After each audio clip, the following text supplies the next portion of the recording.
오타쿠 흑수저 히키코모리였는데 지금은 직원이 몇십 명이고 월에 얼마를 버는 대표가 됐다. 솔직히 까놓고 얘기해서 더 가난했다고 해서 더 훌륭한 분은 아니다. 빈곤 포르노라는 말이 최근 들어서 굉장히 많이 나오고 있는데 돈 버는 법 강의 쪽에서 특히나 더 부각이 되는데, 교육을 판매하기 위해서 광고를 돌리고 마케팅을 하다 보면 구매 전환율이 가장 높은 광고를 훨씬 더 많이 태울 거 아니에요. 데이터를 보니까 사람들이 잘 반응하는 게 자수성가 스토리라는 거예요. 그 사람의 과거와 현재가 갭이 크면 클수록 스토리에 매료되고 호감을 느끼고 그 사람의 전문성에 대해서 높게 평가를 하더라. 이런 것들 데이터로 나오다 보니 광고가 점점 더 과장 허위 광고가 돼가는 거죠. 나는 그냥 사실 평범했던 사람인데 뭐 옥탑방에서 살았다든지 난방이 안 되고 차가운 물밖에 안 나오는 곳에서 살았다든지 바퀴벌레가 나오는 반지하에서 살았다든지 이런 것들을 자신의 과거로 얘기를 하면서, 근데 갑자기 벤틀리, 포르쉐, 페라리, 람보르기니 타는 모습을 보여주면 사람들이 우와 한다는 거죠. 인간이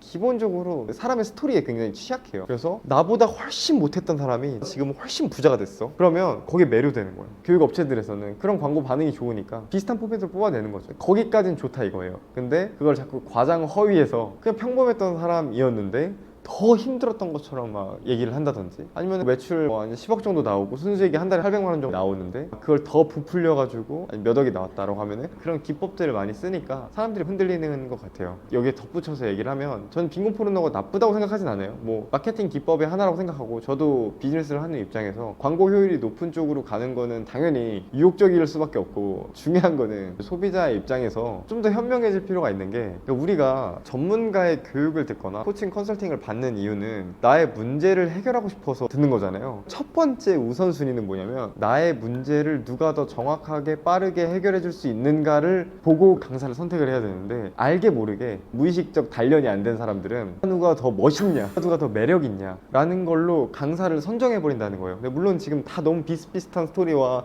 비슷비슷한 성과들이 나오기 때문에 헷갈릴 수 있지만, 매력으로 바로 평가를 해버리고 구매를 한다는 게 리스크가 있는 거죠. 그래서 당부하고 싶은 거는, 평범했던 사람이 자수성가하는 거는 굉장히 멋있고 존중받아 마땅한 일이죠. 그러나 그 사람이 자수성가했다고 해서 여러분들의 문제를 가장 잘 해결해 줄 수 있는 사람은 아니다. 오히려 이 사람이 원래 부자였어, 전문가야, 나의 문제를 훨씬 더 잘 해결해 줄 수 있는데, 사람들은 뭔가 더 힘들었던 상황에서 갑자기 부자가 된 그런 사람들에게 더 신뢰를 갖더라. 참 신기했던 게, 강사분들을 만나다 보니까 부동산 부자분들 중에서 태초부터 부자였던 사람들이 있어요. 3대째 부동산 부자야. 태어날 때부터 건물주였어. 근데 어떤 분은 진짜 힘들었던 상황에서 겨우겨우 건물주가 됐어요. 근데 이 두 가지 사례를 봤을 때 광고를 돌리거나 강의를 하거나 구매 전환율이, 힘들었던 자수성가를 한 사람이 훨씬 강의가 잘 팔리더라고요. 근데 아이러니한 게 뭔지 아세요? 원래 부자였던 사람 있죠. 그 사람은 어렸을 때부터 찐 부자였기 때문에 부모님한테 부동산 교육을 들으면서 자랐고요. 실제로 본인이 돈이 많았기 때문에 부동산 거래를 몇십 건을 이미 했어. 젊었을 때부터. 훨씬 전문가예요. 근데 자수성가 하신 분은 이제 막 성공해가지고 건물 한 두 채 샀어. 사실상은 원래 부자였던 전문가가 훨씬 더 여러분들을 도울 수 있는 사람이잖아요. 훨씬 더 많은 문제들을 해결해 봤으니까. 근데 사람들은 그렇게 생각하지 않고, 이 사람이 몇 건을 거래했고 얼마나 더 많은 문제들을 해결할 줄 알고 이런 것보다, 이 사람은 나보다 힘들었던 상황에서 자수성가한 사람이야, 그러니까 이런 사람한테 해야지, 여기 원래 부자였잖아. 이게 말이 안 되는 선정 기준이란 말이죠 사실은. 근데 이런 기준이 너무나도 많이 일어나고 있다.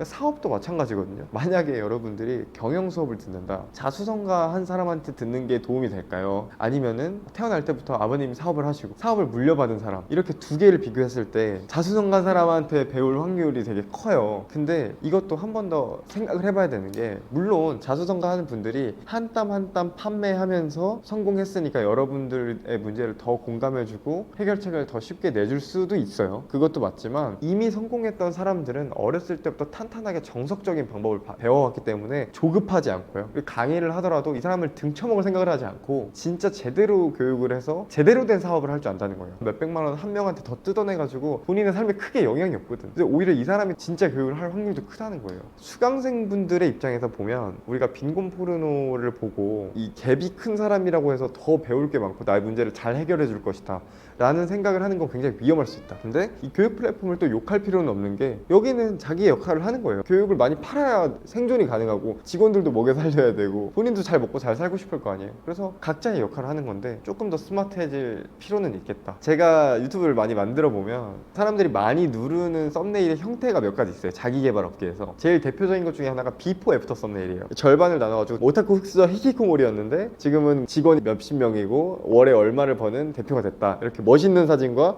오타쿠 같았던 사진 두 개를 딱 비교해가지고 화살표 표시해놓고 엄청나게 갭이 큰 것처럼 이렇게 보여주는 형태의 썸네일들을 요즘 되게 많이 하세요. 저는 나쁘지 않다고 생각합니다. 저도 많이 쓰고 있고 저희 회사의 클라이언트 분들도 많이 쓰고 있고 한데 이제 소비자 입장에서 솔직히 까놓고 얘기해서 그분들이 더 가난했다고 해서 더 훌륭한 분은 아니다. 그거를 여러분들이 명확하게 아셨으면 좋겠어요. 그러니까 이 사람의 전문성에 포커싱을 맞춰야지 이 사람의 스토리에 포커싱을 맞추는 순간 안 좋은 전문가를 선택할 확률이 굉장히 높아집니다. 여러분 구독과 좋아요, 댓글, 알람 설정까지 꼭 부탁드리겠습니다.